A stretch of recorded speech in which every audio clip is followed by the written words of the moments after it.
Good evening, everyone. It's lovely to see you all this evening. Thank you very much for coming. A very warm welcome to our deanery briefing this evening, entitled "Quality of Life for Everyone: How do we make it happen?" And a very special welcome to Sam Evington and Diane Hopewell as well for being with us this evening. We're really grateful to you both for giving us your time tonight.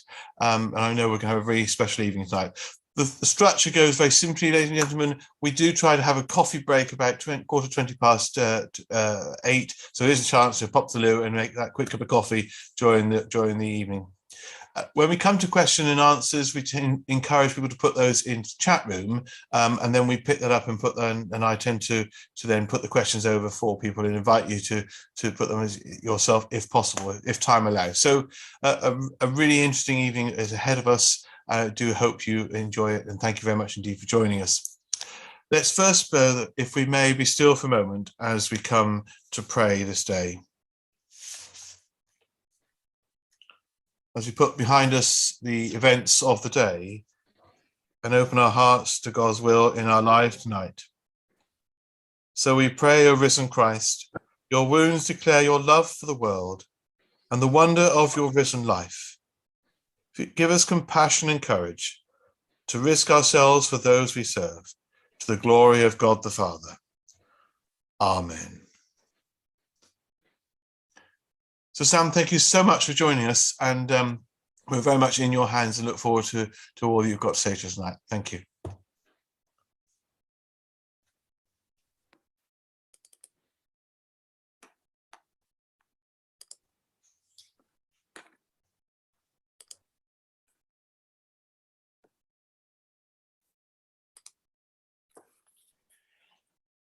In a moment, I'm going to take you on a tour of the Bromley by Bow Centre and also around the country a bit, because Bromley by Bow started about 35 years ago with Andrew Mawson, a new vicar, coming to the church and saying and getting together with the congregation and saying they needed to do something different.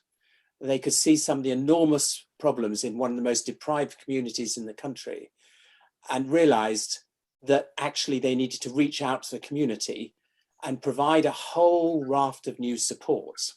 I'm also going to take you a bit around the country, because we've been going for about 35 years in this project around social prescribing, but actually this has taken off around the country now.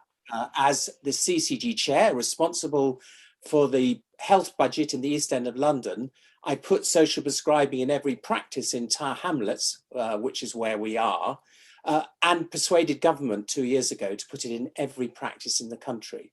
Social prescribing, and I'll explain what that is in a few moments, is now something that has become international. And in fact, we just this year had our 3rd international conference of social prescribing. What is social prescribing? Well, I think in a nutshell, I describe it by looking at what I was what I was trained to do as a doctor. And that was very biomedical. And as we learnt very quickly, it didn't nearly begin to address the enormous health and well-being needs of all our patients. It didn't address, for example, the social determinants of health. In fact, I would say, and many people would say, it only addresses 20% at most of people's health and well-being needs. So what is the other 80%? And on the tour that I'm going to take you on, I'll give you some examples of what the other 80% is. But it is about helping people get a job, an education. It's about the environment they live in and the environmental issues that they face. And it is about their creative and spiritual side. And if as a GP, I can actually support patients in all those areas, then I'm much, much more effective. And sometimes I would say, actually, a prescription I can give to a singing lesson or a gardening class is actually much more effective than anything I can give as a traditional doctor. And of course, we see this very clearly in some of the research, which shows that if you have a heart attack, what is more important in terms of preventing another one? Is it the drugs I can give you, or is it the exercise? The answer is the exercise. And this is something we've learned so much over the last few years, how important your lifestyle your social, physical, and mental health is to not just your length of life, but in some ways, much more importantly, your quality of life. Social prescribing and the way we work also is changing the paradigm of asking the question, what is the matter with you? And giving you a diagnosis, which means that we say you are a diabetic or you're schizophrenic, and turning that completely on its head, using the same word and saying, no, what matters to you as a patient? And that's why we are very different in the way we practice medicine and the way we behave as doctors. And that, of course, leads to a true partnership between the patients and the community. It's not a coincidence that I have never worn a tie as a GP. All my patients know me as Sam. You called me Sir Sam, but actually I never use that at all. I don't use the professor title, except when I'm trying to get something for somebody or give them a good reference. And then I use it. So if you ever get an email from me and I use my formal title, you'll know that basically I want something from you. So that philosophy is really important. And then finally defined in how do we define our vision? And I hope this is also the vision of many of your churches that you serve in. And the answer is not a vision around fantastic healthcare delivery, great outcomes. No, it is very simply fun, friendship, compassion, and assume it's possible. So this is the Bromley by Bow Centre. It sits in a 3-acre park. This is owned by the Corporation of London. And the Bromley by Bow charity basically have the management contract on this park. And you'll see it's absolutely beautiful space. And you'll also see any excuse for a party. That's what this is all about, fun and the friendship.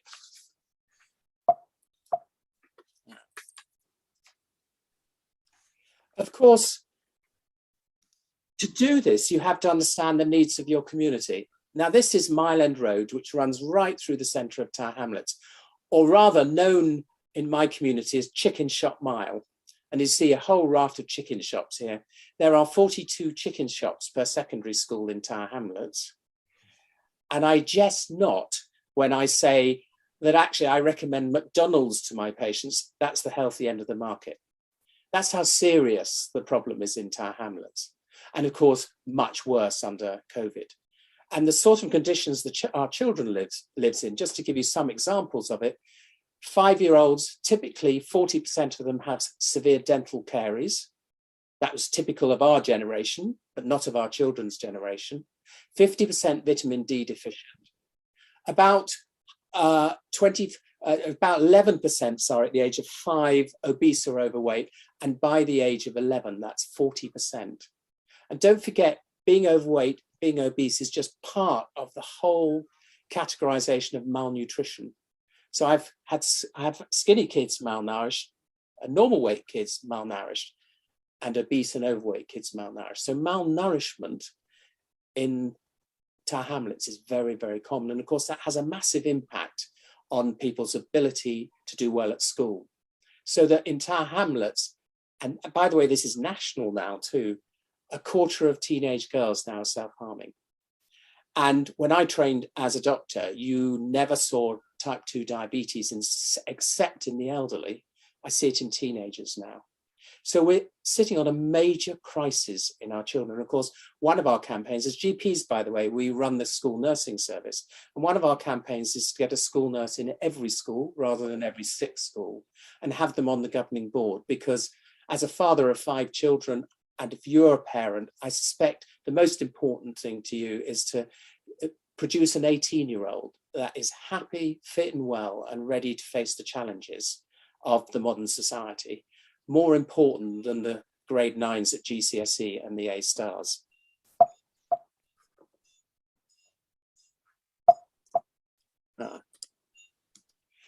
This, I think, really expresses our community. So there are 80 different ethnic minority groups. About 50% of our community is Bangladeshi. And of course, we suffered enormously under COVID, highest death rates in the country. And bizarrely, and you might want to ask a question about why, the lowest vaccination rates in the groups most likely to die from COVID. And there's a whole raft of reasons behind that. This is the Bromley by Bow Park on a Monday morning, still, even after COVID. And this is people queuing for the food bank. 1 in 50 families now, it was 1 in 100, 1 in 50 families going to the food bank, a 4-hour queue actually, just to get basic essentials of life.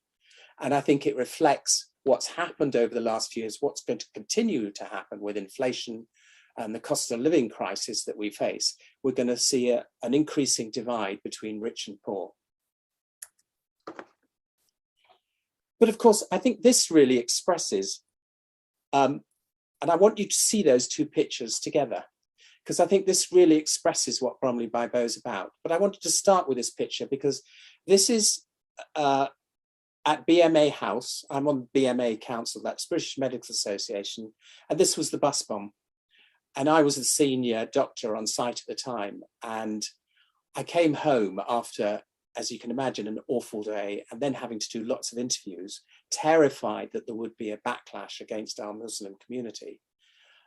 Really thinking deeply about how is it that you can so hate somebody that you can blow them up? And I think one of the answers to that is if you don't know them and you don't mix with them.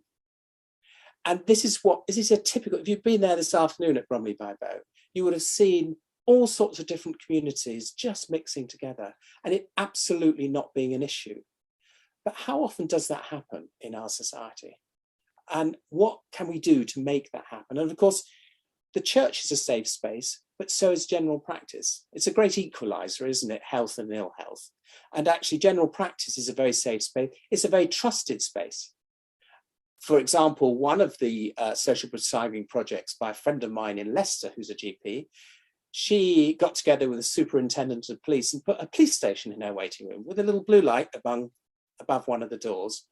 And if you met the policemen there, they would say to you two things. One is they're liked by their community. This is a new experience for them in deprived communities, actually. It's really tough for police. And secondly, their bosses thought they're fantastic because they reduced the crime rate on the local housing estate to 20% of what it was. And they have people queuing up to be housed on that estate. Before that, they were boarding up windows. That's social prescribing. It's different in different places in the country, and it's all about addressing the needs and people's passions. But of course, this was Bromley by Bow 35 years ago, and known by my East End patients, they say it as dog shit green.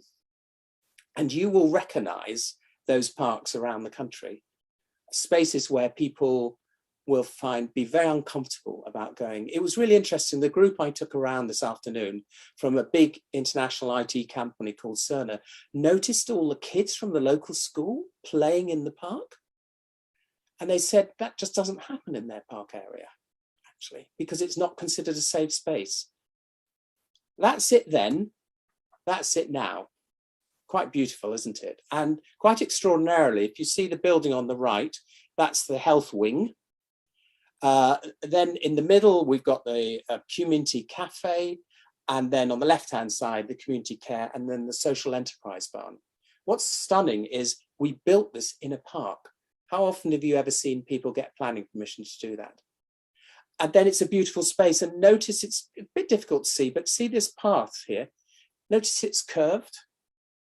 Now we had a path going from one gate to another straight. What happens if you go down a straight path? The temptation is you just look dead ahead. What happens if you go down a meandering path? If you meander down a river, that's what it's designed to be. And actually, if you look at that path, there's lots of pottery in it, which is leaves, frogs. It's a project done with a local community and our potter. We've got a pottery at Bromley by Bow. And the whole idea, it was a riverbed. And the idea is you meander your way through and you look from left to right and see so much more. And of course, I like to say that now, if you ever go into duty free to any airport, exactly the same has happened. They've clearly stolen our idea. And of course, this is the entrance to the park. And you might, in the previous black and white picture, have seen this on the side of the park. It's a gateway that was taken from the Strand in central London and put on the side of the church in the 30s. And we thought, wow, isn't that beautiful? And here is another example of working in partnership, because this was financed, the restoration of it was financed by Tesco's. They paid about £20,000 to do it. And like we always do with partnership with private business, the voluntary sector or church, we always say, and what can we do for you in return? And one of the things we helped them do was look at their local supermarket. And why was there not a lot of Bangladeshi clients? What was the food they needed to sell? How did they need to promote and celebrate Eid festivals, for example? So beautiful entrance. And this is actually how it is almost today, because if you go in there, the Visteria's there, and you're hit with this beauty and this beautiful smell as you're about to go to a doctor's appointment. And of course, that is planned. You know, as doctors, you can not sometimes forget that your patients are terrified when they come to see you. Have I got cancer? Have I got meningitis? And so the environment that you create for them and that journey they take towards meeting you, and I suspect it's the same as going through a church, through the church door and meeting the vicar.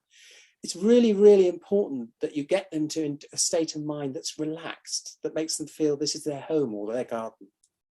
And of course, that's the entrance that you go into. And we're just about to go into the surgery in a second, but quite a beautiful space.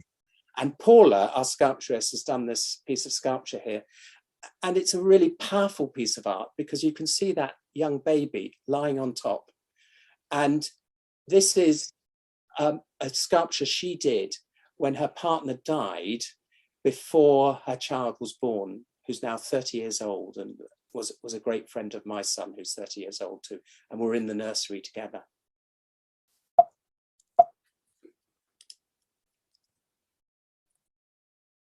And of course, a water feature. Why wouldn't you have a water feature and frogs, actually, to relax people down?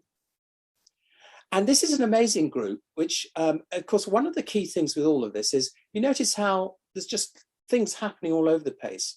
There's no doors or barriers to coming in, and the space is all shared. So part of this is us, we rent it, and it's ours, supposedly. You'd never know it because it's shared with everyone else. And this, I won't tell you too much detail, but this group started life as a leg ulcer, and then the nurse said, and I want it to be a leg ulcer and flower arranging clinic. And that defines some of the philosophy of Bromley by Bow. Somebody comes up with an idea and we say yes. The district nurse, the nurse, had worked out that actually people with leg ulcers were elderly, mainly elderly women, horrible wounds, smelly wounds, lost their self-esteem, lost their mobility.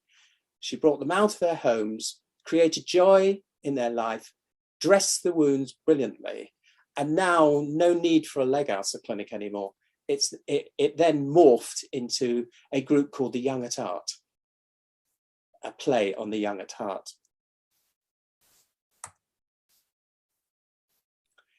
I talked about partnership with patients and the relaxation. This is the waiting room. Notice how warm that is with all the wood, all part of this, and open, so you can have great conversations.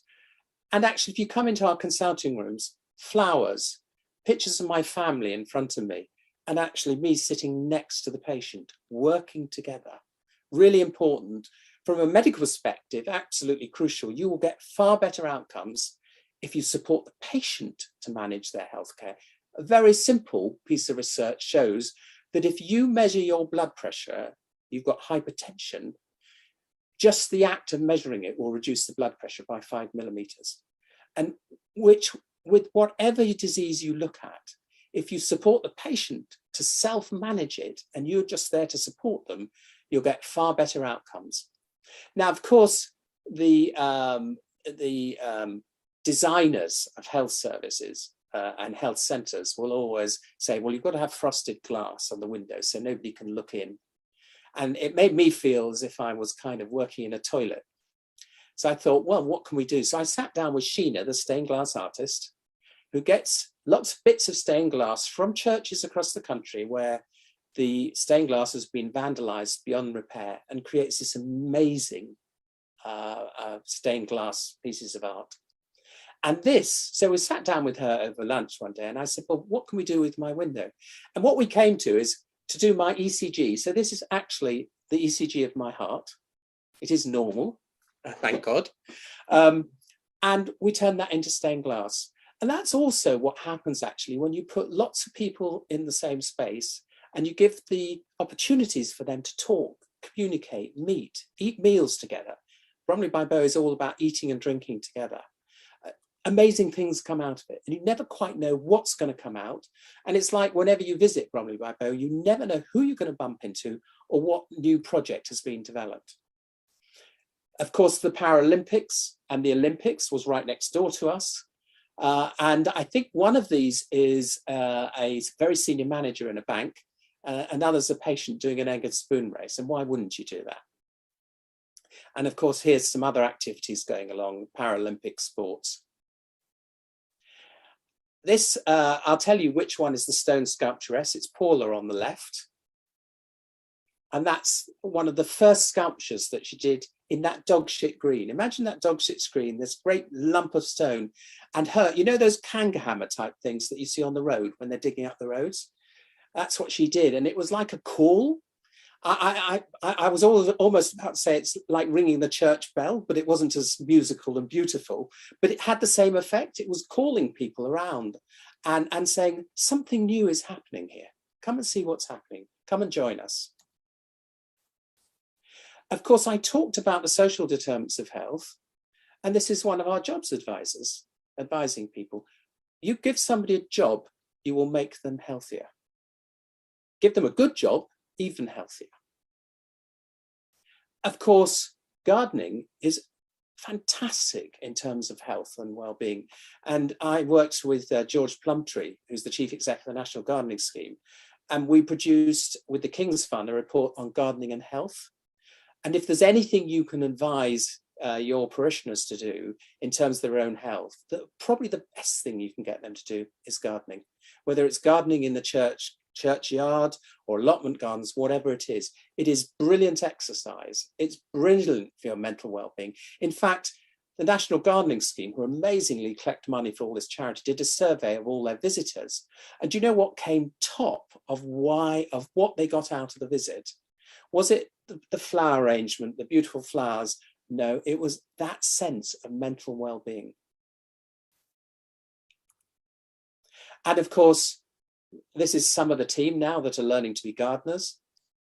This is a great love story, and they don't mind me telling you, but it's two people who got together and they're now an item. We love stories at Bromley by Bow. Of course, all sorts of different projects. This is just one of the cake projects. We've got something called a scheme here run by Fatima, who's been working with me now for about 25 years. Amazing woman. She's an advocate. She's Bangladeshi in origin. And this is a project called Grannies in the Kitchen. And she takes them on walking, a whole raft of things. And she sits in my consultations and interprets and advocates for the patients. And often you'll find she'll be talking away and they'll be talking away for about 2 or 3 minutes. And then she turns to me and said, Sam, this person's got Helicobacter gastritis. Please just prescribe them omeprazole. This is what happens, by the way, if you open your heart to working as a team. You create the most amazing clinicians from all these other people. You know, everyone becomes a doctor and a healer in this process. And of course, at the front of the cafe is our Connect Zone, and where the social prescribing team hang out. They've got little consulting rooms off here, and you can just wander off the street and you can just use the laptop, or you can talk to them about your plumbing problem, or you need a job, or you've got financial problems. Amazing project 2 years ago, about 200 families. I think in the end, they managed to save them £2,000 a year by just looking at what they were spending on energy and a whole raft of other things. That is extraordinary, absolutely amazing, and is the difference with families like that of being able to put healthy food on the table or not. And of course, we call ourselves a community university, so we run lots of NVQ courses. This is amazing. There are lots of people who don't have the GCSEs, but are entirely capable of doing a degree. I like to illustrate this by talking about, first of all, the cafe at Bromley by Bow, which is one of our projects, the Unity Cafe, and it's training ground for people with learning disabilities. And if you ever get the chance, by the way, and you need a holiday, go down to Fox's Hotel and Academy in Minehead, which is on the sea. My 2 nieces who with Down syndrome have been there, and it's just amazing. And they go there for a 3-year training course. And why shouldn't somebody with a learning disability have a right to do a degree course? Now, what's the outcome of all this? Well, as a good uncle, I turned up and stay at the hotel. And of course, as a good uncle, I said to her, well, I'll take you out to a restaurant. And she took me to the most expensive restaurant and ordered pink champagne. And I thought, yes, all that education was so worthwhile. Absolutely fantastic. And if you go and stay there, you'll have the most uplifting experience, because rather than that sense when you go to a restaurant of those irritated people who are not being served in time, you will see customers when somebody like Amy is stumbling with Down syndrome to carry the tray, get up, help them, and take it out to the kitchen themselves. And that experience, with that experience, they're much richer for it. So do go and visit. And of course, this all started with the church. It's United Reformed Church. A vicar came there 35 years ago, Andrew Mawson. He's now in the House of the Lords. And he and the community just got together and said, there's a whole raft of problems in this really deprived community. What are we going to do that's different? And of course, one of the first things was art studios. The artists were in squats down the road. And Andrew and the congregation said, well, we've got space. Come and have your workshops here. The church, at that stage, it isn't anymore, was a nursery. There was a need for a nursery. And so my children went there. We paid their full costs. And then there were children there from social services in the nursery. The nursery is now down the road. This, my team teased me about this. They always accused me of being married to my work. And this is me getting married at work about 7 years ago. This is Andrew Mawson, the vicar and the Lord. And this is the end of my wedding. And he and I obviously love champagne. And that was the end. And him flying off the corks and serving everyone with champagne. It was the most amazing event. This, you can imagine, it's not about the doctor or the GP anymore. We've got a most amazing team, and I just want to share some of the team with you. So this one where you can see the arrow is a nurse, is a full profit sharing partner of the practice. She gets paid the same as a GP. This one, Nicola, started life with no qualifications, now healthcare assistant training to be a nurse. This is Christine here.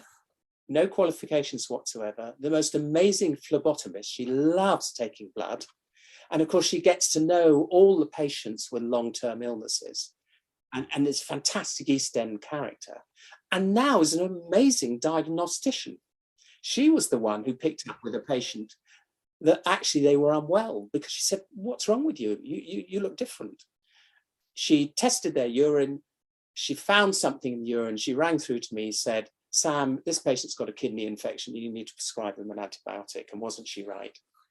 And then a whole raft of different nurses doing different things. But the final one I'd share with you is Siobhan, who runs a team of integrated workers, which is the social prescriber, the psychiatrist, the geriatrician, the Macmillan nurse, so that we can actually proactively manage all those patients with terminal illness, complex care, and housebound. 47% of people with terminal illness die at home. That is shocking. I don't think any of you wouldn't choose to die at home surrounded by your loved ones if you had that choice. We can make that happen. Things like, actually, I give my mobile phone number to all my terminally ill patients so they can ring me at any time. And I remember well being run in the middle of surgery by a young woman. And she just said to me very calmly, she said, Sam, my mum's just died. Could you possibly pop round at some point? This was a woman who was terrified of managing the death of her terminally ill mother at home. So I went round typical Bangladeshi family, about 50 people in the house. So you have to do the kind of equivalent of your last rites in front of everybody. And I sat down with her with a death certificate, very important to the Muslim community to be able to bury their loved ones within 24 hours. And sat there and said, look, I'd like to say something which your mother would have said if she could say it to you now. And that is, thank you so much. You gave me probably the best gift in life, and that was a good death. And what you get also out of this, and what she got out of this, was great pride in what she'd done, but also far less bereavement. And one of the awful things in our modern day society, and I think that's where the church is so helpful in trying to go the other way on this, the awful thing is how death has become medicalized in hospital. And the pain and suffering that causes to people is so avoidable in many cases.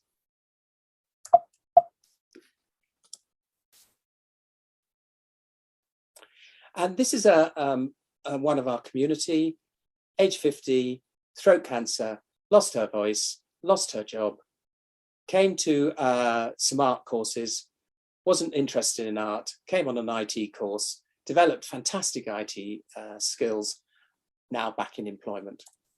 This is a team of nurses that have reduced death at home from terminal illness from 47 to 14%, just by doing what I described before, by being freely and contactable.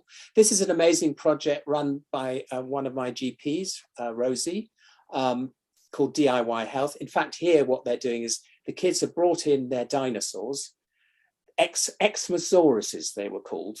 So they were dinosaurs with eczema, and they bathed them with various oils and taught the kids how to manage their eczema. So that actually one of my GP colleagues said to me today, she had the most amazing experience where one of these kids came in to consultation and just told her what to prescribe. How good is that? And of course, this is going across the country. This is a plant conference that I was chairing as part of what we do. And these are an amazing group of kids with a GP and a teacher who had done cookery classes, a whole raft of things. By the way, they'd never seen an aubergine before this course. They'd never been to London. They certainly had never spoken in front of a conference of 600 people.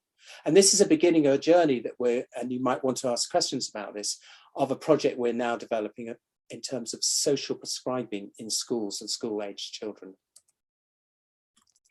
And of course, I mentioned this is all around the country. This is a colleague of mine who's a GP down in St Austell in Cornwall, and a joint project with the Eden Project. This is Mike Dixon and his surgery down in Devon. He is Prince Charles's GP and health advisor, and he's turning his garden into a herbal garden, or rather his patients have.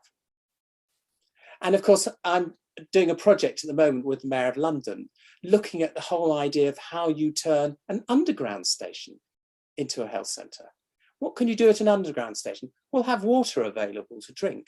When you come out of the underground station, a barrow person selling fruit and vegetable. When you go down and you've forgotten to have breakfast in the morning, or when you come up and you want something healthy, for £1, a bag of healthy fruit and vegetable. It's about thinking out of the box all the time. This is an amazing project of a mental health team that reduced admissions to hospital, acute admissions. So this is acutely unwell people, by 1/3. How? Cafe open 7 days a week, staffed by health workers. And this is an amazing person that I came across. And you can see Andrew in the background there. And this is called OWL therapy. And she worked with autistic kids. And if you're a doctor, you'll know this is probably one of the groups of patients that are most challenging. And I don't know how she makes it work, but there's something about that owl in that room, and sometimes flying around that room, that creates an amazing relaxed atmosphere for a child with autism, so that actually great conversations can happen. So that's a whistle-stop tour of Bromley by Bow, examples of some of the other things in the country. I just want to bring you back to that original focus, that if you're to deliver health and well-being, it's not what you do in the church on your own. It's not what you do in the general practice as a GP on your own. It's what you do with other people to provide this 100%. It's how you do it with people in true partnership. And it's the way you do it. And that is with a great sense of fun, friendship, compassion, and assume it's possible.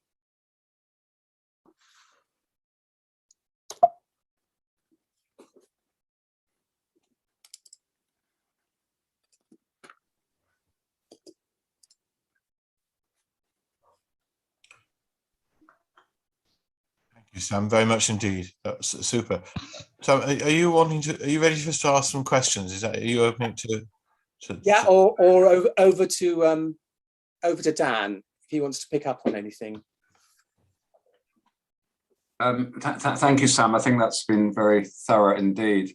I think just probably to say to people around the country that one of the health reorganisations that happened 3 years ago was the formation of what are called primary care networks. So NHS England, so this is true for England, particularly not necessarily Scotland and Wales, but NHS England encouraged, there are about 7,500 GP practices in England and Wales. In England, NHS England asked the GP practices to form what are called primary care networks. These are groupings of GP practices in tightly packed urban areas that probably equates to about 1 or 1.5 square miles. It's probably 3 or 4 or 5 practices. And NHS England wanted these primary care networks to roughly be an aggregate of between 30 and 50,000 patients. Now, to each of these primary care networks, the NHS England is now dropping down funding for the employment of a series of what are called additional roles. These roles don't sit within individual GP practices, but are shared in their primary care network. And one of those roles is that of it's a new role that really has been developed in the last decade, which is called the social prescribing link worker. These are the people who receive referrals from clinicians, as Sam has explained, people who are being referred to the social prescribing link worker. And the social prescribing link worker, and we've often actually likened their role to perhaps the traditional role of the clergy within communities. These social prescribing link workers are referred patients not because of their medical issues, but because of their social issues. And most social prescribing link workers are, in their schemes, allowed to see patients for 6, 7, 8 sessions of potentially up to an hour each. So effectively at that point, you've gone from a patient who gets 10 or 15 minutes with a clinician to 6, 7, 8 or so sessions with a social prescribing link worker up to an hour each. And this is an opportunity really for the patient to open up in terms of what's going on in their life. Quite often, actually, the issues that they start to talk to the social prescribing link worker may not be the actual issues that triggered the initial referral from the clinician. And then the role of the social prescribing link worker is to support people to access services, but also to be a very strong listener, and employing a technique called motivational interviewing to help people to boost their level of self-efficacy, or coaching techniques as well to coach people through those 6 or 7 sessions to help them to move their lives forwards, but also very much to access services within the community. These services, as Sam has described, might be a wide range of services, such as arts activities, cultural activities, health behaviour activities, walking groups, and so on. Very often also they are associated with some of the sort of sharper issues, if you like, in life. I think it's probably fair to say that between 10 and 15% of referrals that social prescribing link workers receive have some degree of risk of suicide, and that is a pretty sharp end of things. And in London, certainly, we know statistics tell us that about 40% of onward referrals from the link workers are to emergency food from food banks, welfare benefits, and debt and housing advice. So the cost of living crisis, which actually, if we were to be quite honest, long predated what's happened in recent months, as Sam showed in that photograph, and as we know in the Bow Food Bank, which is our local food bank and actually now housed at Bromley by Bow, the numbers of households being fed each week rose under COVID from about 100, 120 a week to, I think at the peak, something like 800 households a week. It dipped last autumn. It's steadily climbing back up again. But the rise of food banks actually long predated COVID and across the country, and the situation that people face in terms of the cost of living crisis is really long predates what's going on this year with energy costs as well. Of course, it's going to get worse. So social prescribing is there to help people find those sorts of services, as well as those that will help them to live healthy lifestyles or to gain qualifications and training and employment as well. So it covers, it's a what matters to you conversation, as we like to call it, rather than a what's the matter with you conversation. It's very, very person-centered.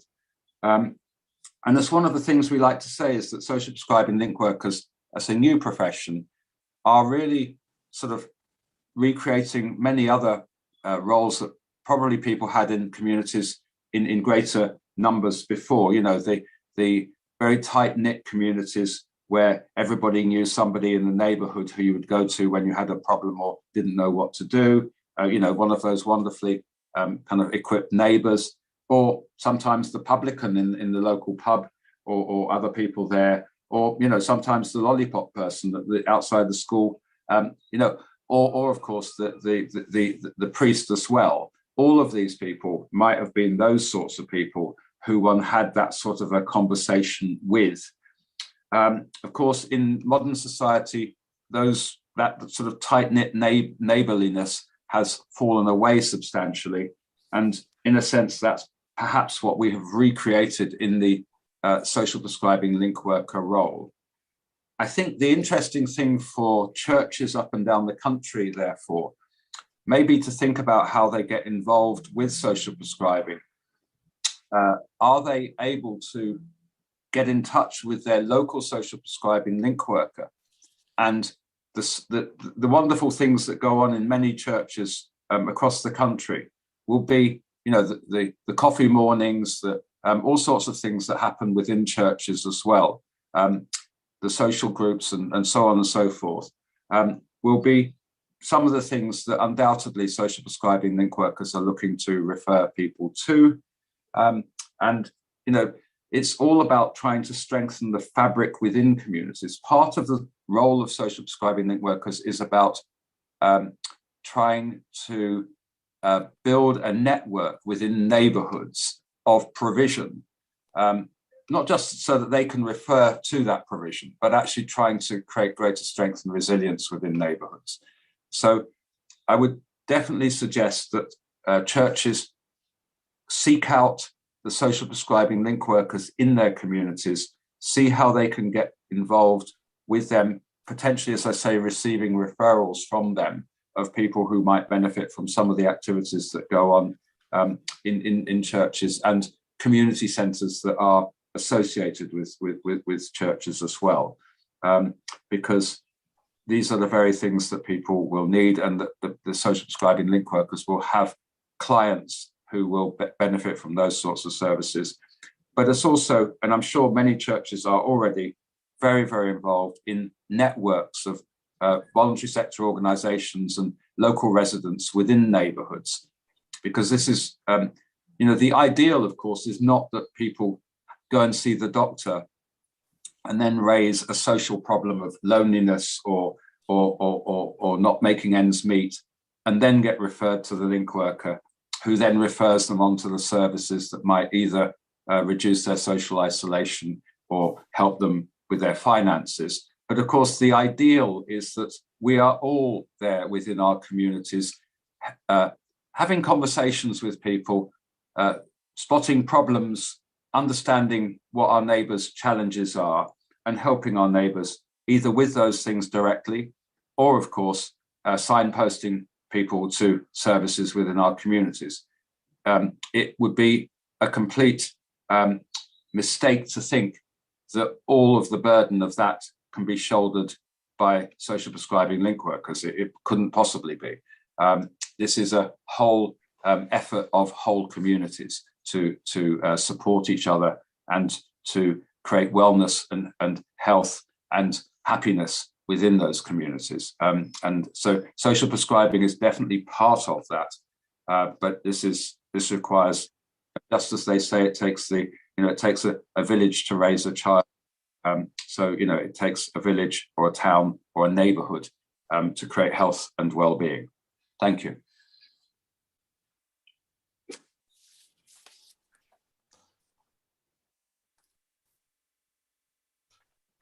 Dan, thank you very much indeed. Thank you.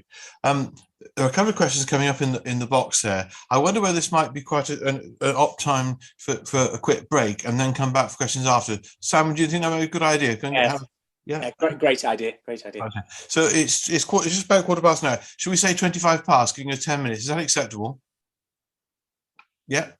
Yeah, 10 minutes. Right. Okay. 25 past. Lovely. Have a cup of coffee and we'll look forward to seeing everyone back at 25 past. Thank you both ever so much. And if you come back early and want to start putting questions in the chat room, by all means, feel free to do so. That's lovely. Thanks. See you shortly.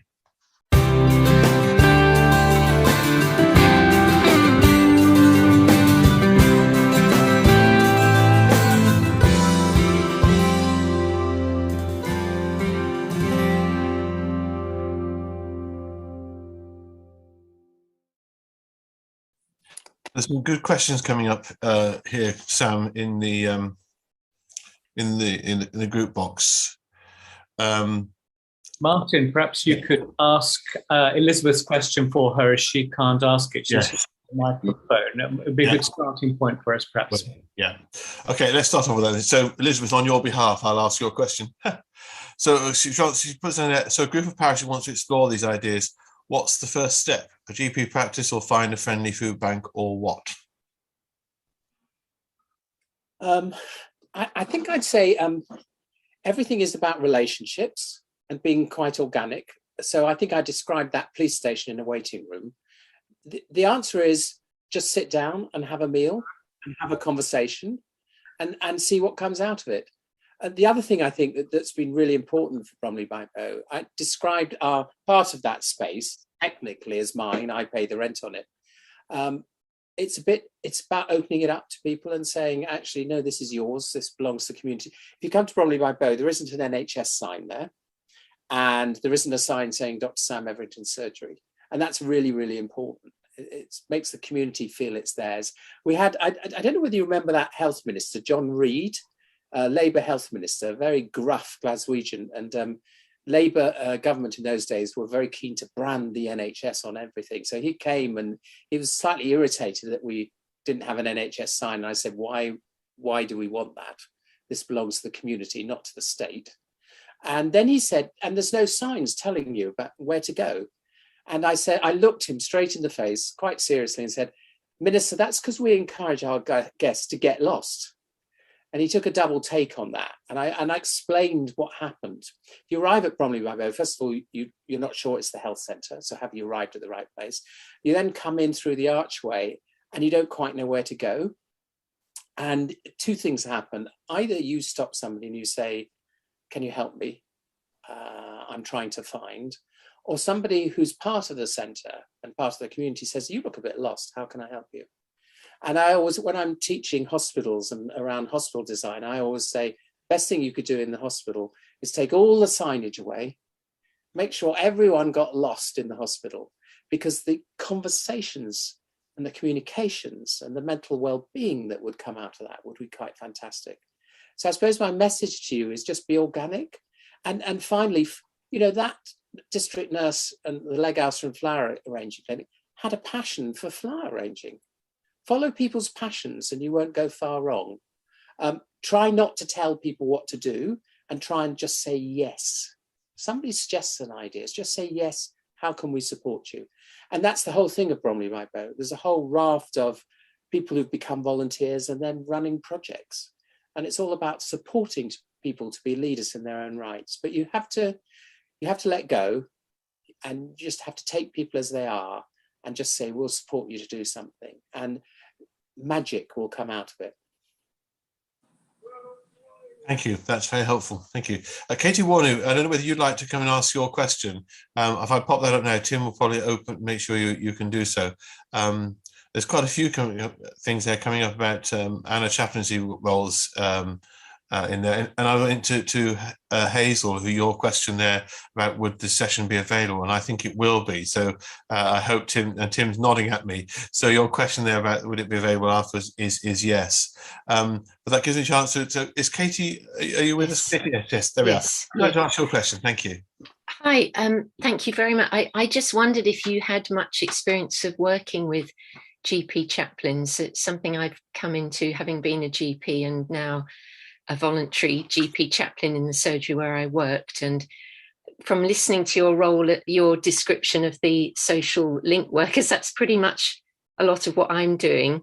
And it's a really brilliant link with our sort of church, the parish, the community cafe, stuff going on in the community. And I've been really struck by how receptive, positively welcoming the medical team were to having somebody who could also look at the spiritual dimension, as part of the whole person. But I just wondered if that's some role that you have come across. So not specifically with GP chaplains, but of course we have the vicar on site ourselves. Yeah. We work very closely with them and also some other local churches with various projects. It brings to mind at the moment when I was in surgery in the morning and one of my patients died, and I knew that they knew the vicar really well, so I just rang the vicar and they went round. You become part of the same team, and in a sense, actually, you and I are doing exactly the same job. It's about people's health and well-being and their spiritual and creative well-being. It's a very similar job, and working together, you create an amazing team. And you teach each other in the process, by the way. I mean, one of the things I say is there's not a day goes by that I'm not learning something off some of our volunteers or some of our patients. And I hope they're learning something from me too. And what you're trying to do all the time is focus on them and individuals, as Dan said, and as I said originally, what matters to them and how you can make them happier and healthier in life. And that's the most important thing. And so working with the church I think is really important. I think the church has a fantastic role. I would say also that there's lots of churches in the country who are asset rich, capital rich, revenue poor. But if you look at the capital and the assets you sit on, whether it's even a churchyard that actually part of could be allotment garden or could be shared, or you could have a community cafe, whatever it is. I mean, you've got churches around the country who do this naturally. It's so instinctive to the church's mission. But actually look at your capital assets in a really tough way. In the national project I'm doing, I mean, because actually you're also sitting on very valuable land. And yes, you'll get some opposition if you want to do some building on it. But I've come across churches that knocked down the church, rebuilt it, and had lots of flats in the same space. I've got a GP friend of mine in the west coast of Scotland who recognised that actually people who became elderly and frail had to move to an old people's home 30 miles away, completely away from their community. So built sheltered accommodation next to the surgery. The post office was due for closure. So he turned it into a co-op owned by the local community. Quite stunning. It now sits every year, because I spend quite a lot of time on the West Coast. It sits every year and thinks about how it can spend money in the local community. It's now got a community bus that it supports, a community park, a whole raft of things. So there's something about looking at what your assets are very simply and toughly, almost like a business, and just saying, how could we share it? And how could we get the maximum revenue from our capital assets? By that, I mean social revenue, not pure pounds. Thank you. That's helpful, Sam. Thank you. Yeah. Mary Archer, you've got some interesting questions coming there. You've got two things in, whether you'd like to come in and ask us whether you can find Mary for us, Tim. Yes, I'm here. Oh, lovely. Bless you. Okay. It's just that compliance these days are so demanding, and insurance companies want to know you've done your risk assessment and have you got a contract now for volunteers, and it's thoroughly off-putting. You can't even sort of bake a cake without getting your kitchen inspected and all that sort of stuff. How do you cope with that? Yeah, well, I think we suffer the same frustration as you. I say this, so I started life as a barrister. So I say this as a lawyer to you, which might seem a strange thing that I'm about to say to you. I said, if you're not breaking the rules, you're probably not doing the right thing. And the second thing I say to you is 99% never ends up in court. So don't be afraid and do the right thing. I think the other way you get around this is, see, a lot of my doctor colleagues, very conservative doctor colleagues, are always very cautious and concerned that actually, if they refer somebody to a social prescriber or complementary therapist, and they've particularly got a dislike of some of the complementary therapies because they say they're unscientific, there's no evidence and things like that. And I stand up at BMA Council when they're having a go at this, and I say, look, all the complementary therapists, the social prescribers I know, are amazing, and I've never seen them make a mistake. They always know when to hand on to a professional doctor or whatever, because it might be cancer or whatever. On the other hand, you as doctors are responsible for 10% of the admissions of hospitals to hospital because of the drugs you prescribe. And so show some humility. In this all, and what I'm trying to say also in this process, if you have handed it to the patients and it's their decision, their choice, their risk, in some ways the issue goes away. So there's something about actually making them, it's all about supporting them to make the choices they want to make. And of course you point out some of the risks in the process. But I agree entirely with you, Linda. It drives me absolutely insane. And some of the rules, for example, the rule which says you have to have frosted glass, on your windows because of confidentiality, which makes you feel like you're working from a toilet. These sorts of things are just nonsense. And of course, if you came into our consulting rooms, actually those sort of what I call the health and safety police would have 40 fits. But it's all very well having a highly sterile environment. But actually, the vast majority of people we see are mentally very distressed. Mm. And so the warmth, the wood, they tell you not to have wood because it's not good in terms of infection control. And yet, how do you balance that with the mental health impact it has with them?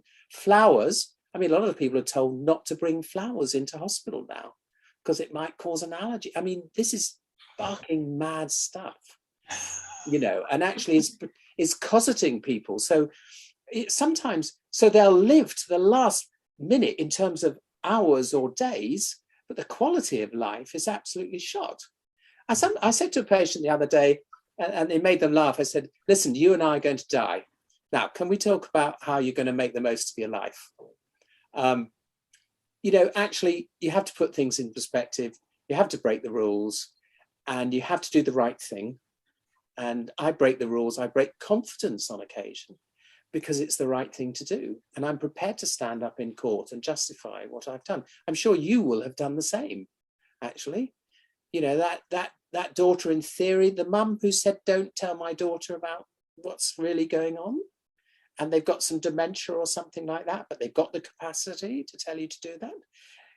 Well, sometimes you do it. And my view is you take the risk with humility because actually it's the right thing to do for the person. And the vast, well, I've never come unstuck. I've certainly not been jailed yet so far. So I allowed a supplementary to ask, we are. Well, just carry on. Yeah. To ask about prayer. Are you careful about offering to pray with people or suggesting it? Or? So I don't do it as a clinician. and I wouldn't suggest it as a clinician, but there's ways you can support them, because you'll know some people aren't religious, some people are. And so although I wouldn't do it individually, because it's very difficult to, you've got to be very careful actually as a clinician. It's a very difficult ethical balance. But actually I wouldn't hesitate if I know, for example, somebody's Christian or Muslim, to suggest, getting in the vicar, priest, or the imam, or suggesting they go and talk to them on occasion. So a lot of my patients who are Muslim and have really bad diabetes, for example, they're supposed to starve through Ramadan during the day. And it's pretty grim, by the way. It can be up to 14 hours. So imagine if you're a frail person during COVID and you're not allowed to drink anything for 14 hours. I mean, that actually, for somebody who's very frail and diabetic, can put them at risk. And so I'll often say in those circumstances, I will often say, well, by the way, your religion allows you. So sometimes I will quote what the religious precedent is. Your religion allows you to give money to the poor in replace of fasting. Can I suggest you do that? And if they're still unclear about it, I say, well, why don't you go and discuss it with your imam? So there's all sorts of ways I'll signpost people, but it's quite important not to impose your values on patients. And it's a very fine dividing line, but very important not to do that. It's their life. Thank you, Sam. Thank you, Mary, very much indeed. Catherine Hitchens, you've picked up about the patient participation groups there, and I wonder whether that's something you might like to just come along if you're able to. Tim's managed to find you, and Sam, whether a discussion could be had on that, because I think there's some thoughts on that. Thank you, Catherine. I'll unmute you. No, I can't. There you are. Thank you. We have a patient participation group for our surgery.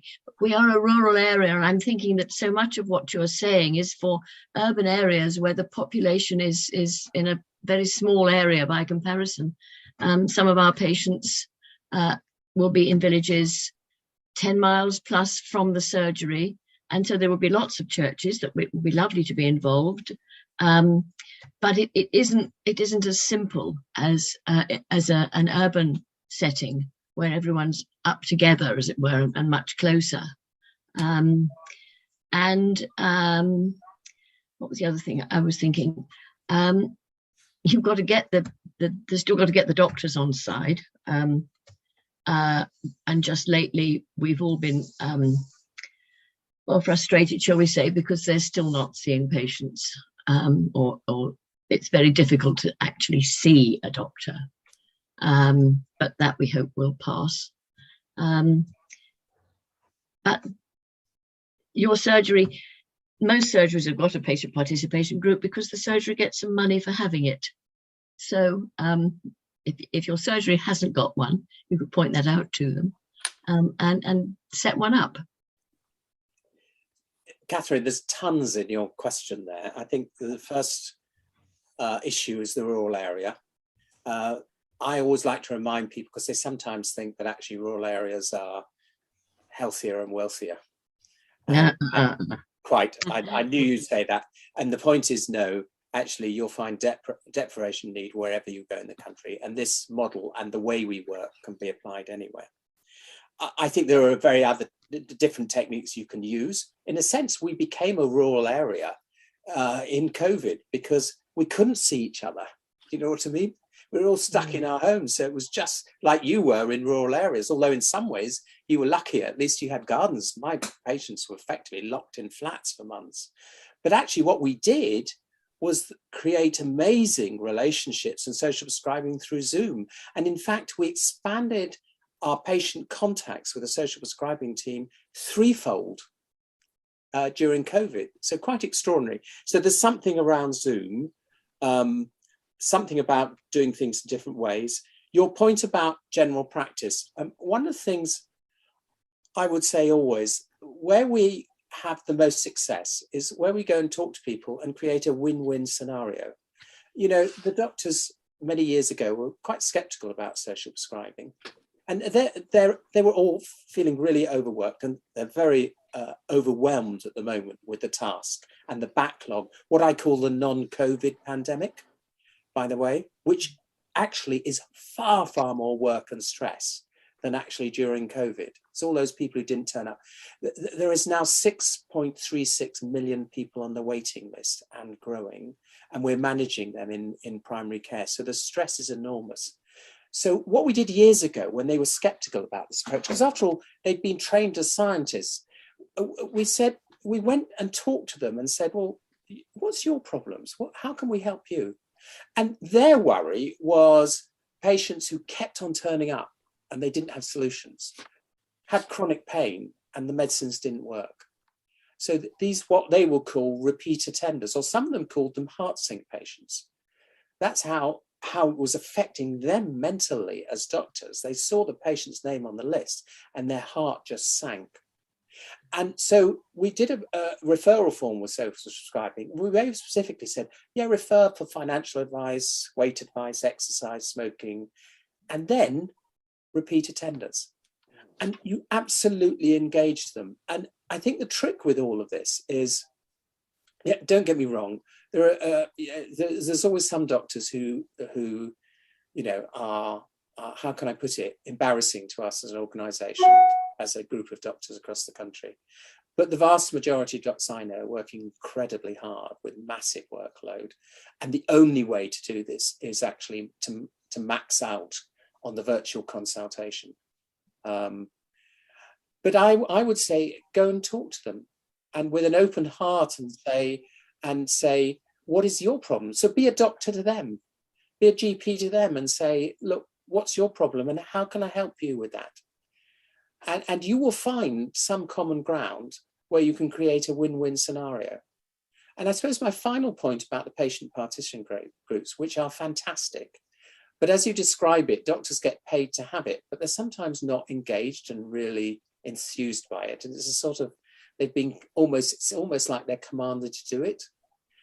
Where the patient participation groups are really successful is where you've got a fantastic relationship, which you can develop between the doctor and the group.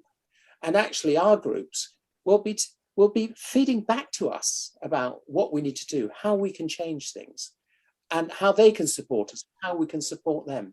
A complete win-win situation. But like with all of this, it comes from the building of relationships and understanding, I think, where the doctors are. You know, my normal working week is now a 60-hour week. You know, all of my colleagues exhausted. Many now are talking about early retirement. They're just exhausted from the whole thing. And you get the Daily Mail and some politicians who caused a massive stir about this face-to-face issue. Can I tell you, if you look at the national statistics, the workload compared to pre-COVID is over 20% more than pre-COVID. So whereas you might be seeing actually people are not being seen face-to-face, the workload is incredible. And who do you think's supporting and managing all those people who are sitting, those 6.36 million people sitting on the waiting list? The answer is the vast majority of that is being supported by general practice. So help your community understand the pressure they're under, and see in what way both groups can actually support each other to get exactly what you all want, which is back to normal living again.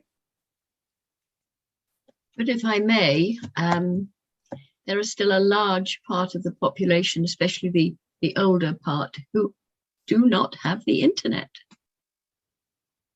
Yeah, it's a massive problem. I can't give you an easy answer to it. We encourage all our patients to use the NHS app, to use the internet, all who can. And the more we encourage to use those mechanisms, the more time we can put aside actually for our receptionists to actually support those who can't. And that's the kind of win-win scenario. However, I would say to you, we also run teaching sessions actually for elderly, particularly elderly patients, to become internet savvy. You know, my mum, who died 3 years ago, was using an iPad, aged 90, Skyping my brother who lives the other side of the world. You know, I I don't believe there isn't a moment in, I mean, okay, dementia and all those things, yes, absolutely. But actually, I never accept that people can't continue to learn or grow in life. It doesn't matter how old somebody is, you know. And when somebody says, well, I'm too old to have surgery, I say, what do you mean? Oh, I'm too old to give up smoking. I've smoked, I'm 90 years old. I said that to one, the patient, that's what the patient said to me. Well, what's the point? I'm 90. I said, well, it's going to improve your health. But actually, it was the first time a doctor had ever said to her that her life was worth something. The message I was giving to her is actually, your life is important to me. My job, sometimes to give you tough messages. Why? Because I care.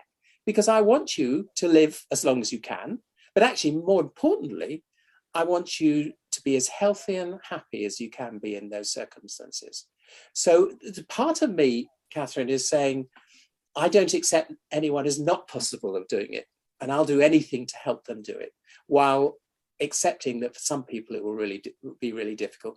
And then sometimes it's a neighbour or sometimes it's a family member that becomes the internet user for them. Sam, thank you. Dan, you were going to come in there and say something. Just to say also, Catherine, I think it's about organising or helping people to organise around what matters to them, as not just individually, but also as a community.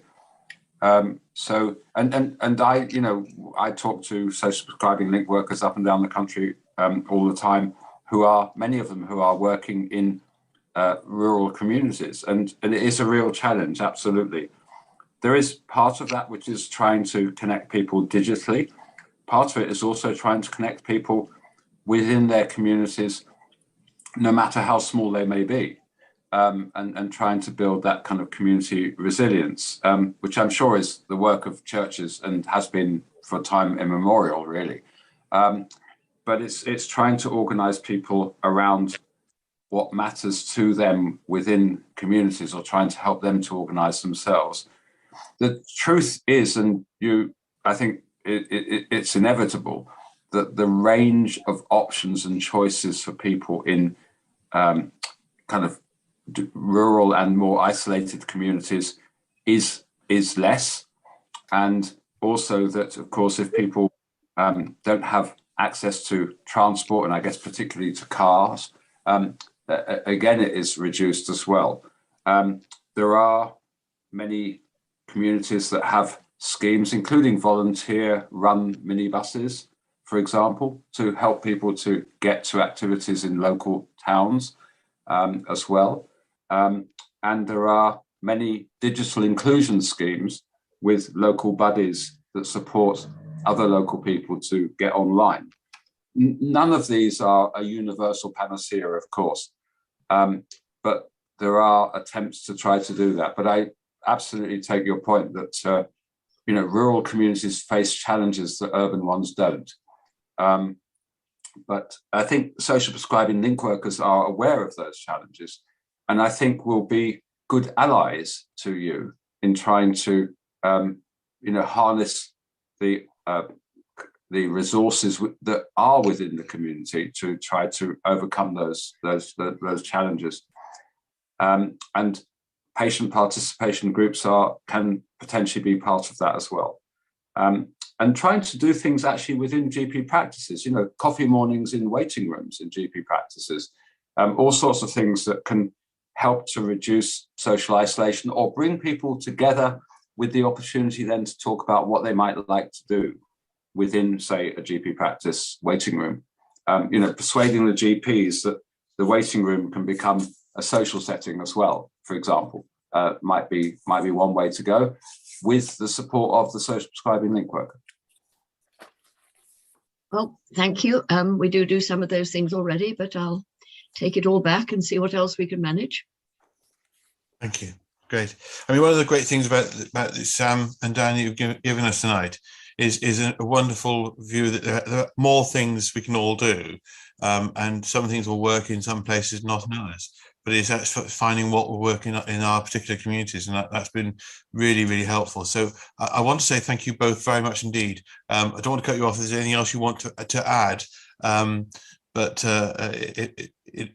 are you happy that we draw to a conclusion, Sam, or is there anything else you wanted to say? Yeah, just an offer to you. We always offer to show anyone around Bromley by Bow. So if any of you ever want to come and I'll have lunch with me, you're entirely welcome. Might just take you up on that offer, Sam. That would be really good, actually. Yes, thank you, Dan. Thank you very much indeed for all you've done tonight, Sam. Both of you, you've given us a really stimulating evening and got lots of things going. So we're really, really grateful for you giving up your time to be with us tonight. Thank you very much, and to all our participants for joining us tonight on this briefing. It's been lovely having you. So thank you very much indeed. And I think I'm going to hand to Alistair, who's very kindly going to lead us in a final prayer before we leave tonight. So Alistair, over to you, my friend. Thank you. Thanks very much indeed, Sam and Dan. It's been really interesting to hear some of this work, and it's really inspiring to see the ways that the medical professions can actually engage in such a different way. And your encouragement to us, Sam, to break some of the rules is something that even this Archdeacon will be trying to pick up and see what we can do. That's good from an Archdeacon. I'm going to finish with a prayer, an old prayer, partly because actually quite a lot of what this is about how you as individuals have been transformed by your engagement with God, and how that has led you in so many ways. In a number of things you were saying through the evening, really. I'm picking up an old prayer, which when it was first written, started off with the words, "Prevent us, O Lord," but prevent us in the old-fashioned sense of, go before us, Lord, prepare the way before us, Lord, for all the things that we're doing. So that's why it starts off in this rather quaint sort of way. Prevent us, O Lord, in all our doings, with thy most gracious favour, and further us with thy continual help in all our works, begun, continued, and ended in thee, that we may glorify your holy name, and finally, by your mercy, obtain everlasting life, through Jesus Christ our Lord. Amen. Amen.